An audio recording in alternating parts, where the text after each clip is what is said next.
Hi guys, মই চুন্তি বৰুৱা। মই আপোনালোকক দেখুৱাই আছোঁ কাৰ্বি আংলং জিলাৰ দেনগাঁৱত কান্থি লাংচুত মই গৈ আছোঁ। মোৰ লগত এয়া বাহঁত আছে, ভণ্টি আছে আৰু মোৰ এয়া ভিনদেউহঁত আছে। এয়া ভণ্টি, তাৰপিছতে আছে মোৰ ভাগিনহঁত। আমি সকলোবোৰ গৈ আছোঁ কান্থি লাংচু। আপোনালোকক দেখাই আছোঁ। আপোনালোকৰ হয়তো সকলোৰে পৰিচিত, সকলোৱে চিনি পায়, য'ত অভিনীলক হত্যা কৰিছিল। আজি সেইখন ঠাইলৈ আমি গৈ আছোঁ। ইয়াৰ মাজতে সকলোকে কওঁ, ব্লগ বনাবলৈ মই নাজানো, এইটোৱে মোৰ প্ৰথম ব্লগ। আৰু গতিকে সকলোৱে মোক যেন মৰম দিয়ে, চেনেহ দিয়ে আৰু সকলোৱে মোক আদৰি ল'ব।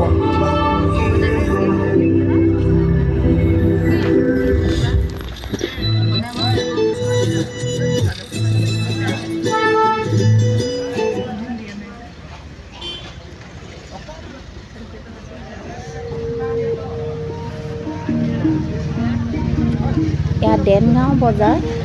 দেনগাঁও বজাৰত আমি সোমাইছোঁ। ইয়াৰ পৰা কিছুমান চানা কিনি লৈছোঁ। তাৰপিছতে এয়া ফাইনেলি আমি পাই গৈছোঁগৈ কান্থি লাংচুৰ য'ত সোমাই যায়, সোমোৱা ৰাস্তাটোত। এইখিনি জেগাতে অভিনীলক হত্যা কৰিছিল।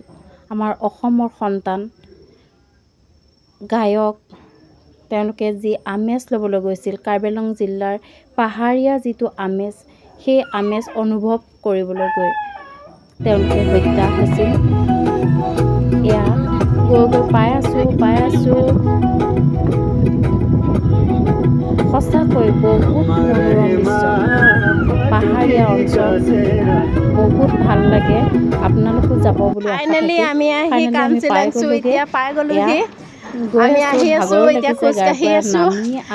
ভাগৰ লাগি গৈছে, কিন্তু ভাগৰ লাগিলে আৰু আছে, বহুত আছে দেখুৱাবলৈ। আপোনালোক আঁতৰি নাযাব, চাই থাকিব, বহুত আছে। এয়া চাওক, এয়া দেখিছেই নহয়। আহি আছোঁ পামহি আৰু দেই।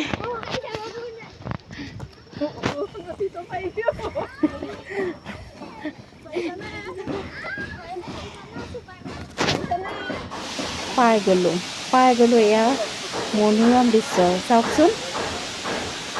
আপোনাৰো মন যাব দেখিলে হয়তো উপভোগ কৰিবলৈ। সঁচাকৈ তাৰ পৰা যেন নাহিমেই এনেকুৱা লাগিছে। একেবাৰে বহুত ভাল লাগিছে।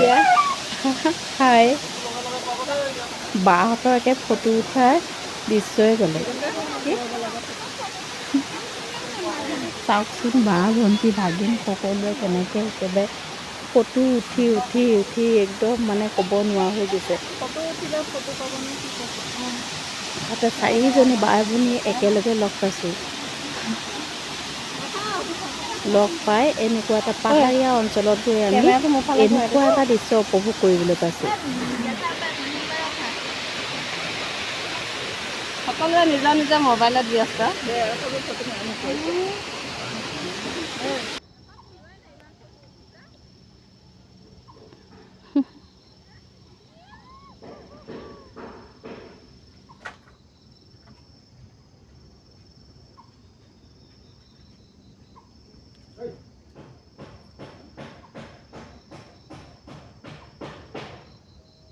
এতিয়া আমি উভতি আহিছোঁ। বহুত চালোঁ। তাৰপিছতে আমি উভতি আহি আছোঁ। এতিয়া ঘৰলৈ বুলি ৰাওনা হৈছোঁ। ঘৰলৈ যাওঁ, গৈ মাহঁতৰ লগতো আকৌ সময় অকণমান দিওঁগৈ তেওঁলোকক। আজিলৈ বাই বাই।